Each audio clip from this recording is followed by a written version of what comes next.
Section 1. A taste of meaning. More than just a sweet treat. When we think of gingerbread, our minds often conjure up cozy, festive scenes. Perhaps it is the crisp snap of a gingerbread man's arm on a cold winter's day, or the fragrant, spicy steam rising from a freshly baked loaf, dark and sticky with molasses.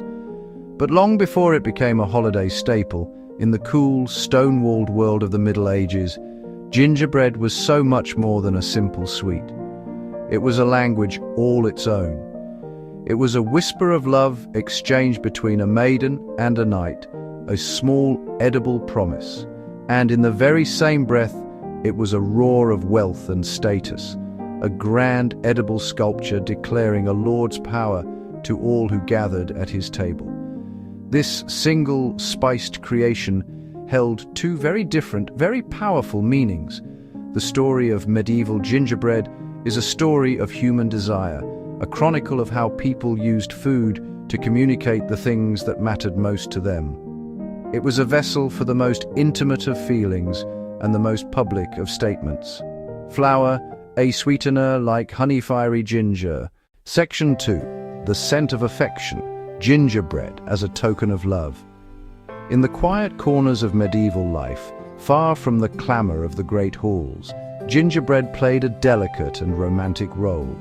It became a favored gift of courtship, a sweet and fragrant messenger for feelings that might otherwise go unspoken.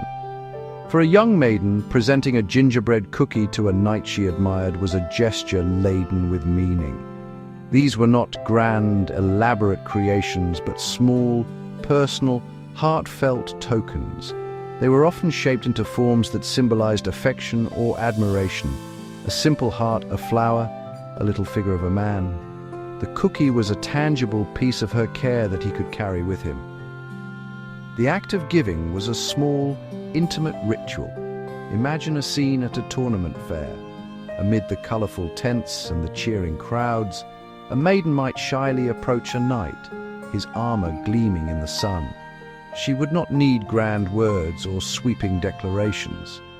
Instead, she would offer him a small, carefully wrapped gingerbread cookie. Section 3.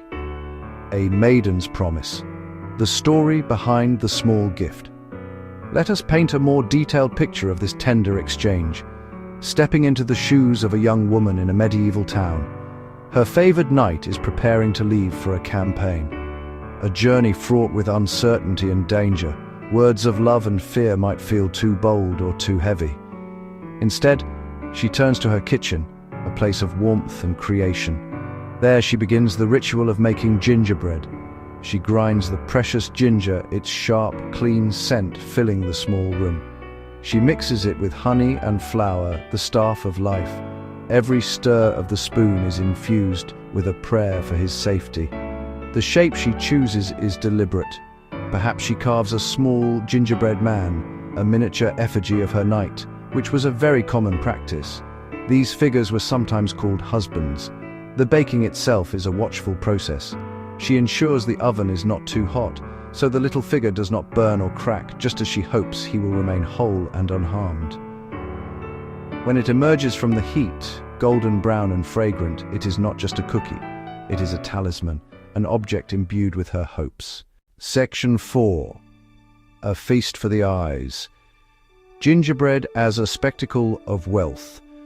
Now let us leave the quiet courtyard and enter the great hall of a powerful medieval lord.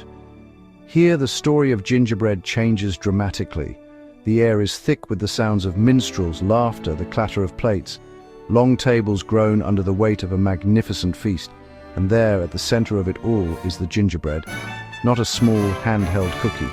Gingerbread as architecture, as sculpture, a breathtaking declaration of power and wealth. These creations, known as subtleties, entremets, were designed to amaze and entertain guests between courses. Not merely desserts, works of art.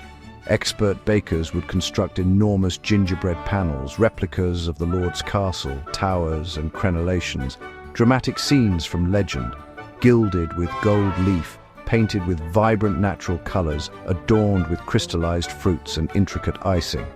The subtlety carried in, pure theater. Guests gasp, point marvel. Section 5. The spice of status. How ingredients spelled power. The secret to gingerbread's role as a status symbol lay in its ingredients.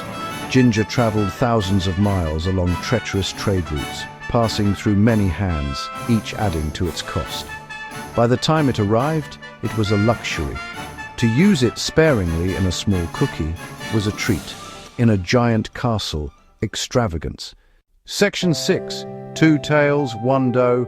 The contrast of love and lucre. The true genius of gingerbread lies in this duality, two different stories from the same soul. On one side, the small token of love, the humble heart, the gingerbread man. This is a story of intimacy, personal connection, feelings whispered. Its value is in the care and intention baked into it, created in a private space, given in a quiet moment, meant to be held, cherished, remembered. On the other side, the towering gingerbread spectacle, a gilded castle, a mythical beast, a story of public power, social performance, status shouted to a crowd, made by a team presented in the banquet hall, designed to overwhelm the senses. A knight could receive a tiny token in the afternoon, and by evening gaze at a monstrous gingerbread dragon at his lord's feast. He would appreciate both and not confuse their meanings. Section 7. A lasting crumb. The enduring echoes of medieval gingerbread. In the end, gingerbread mattered so much because it was never just food. It was a social tool, a flexible and powerful symbol.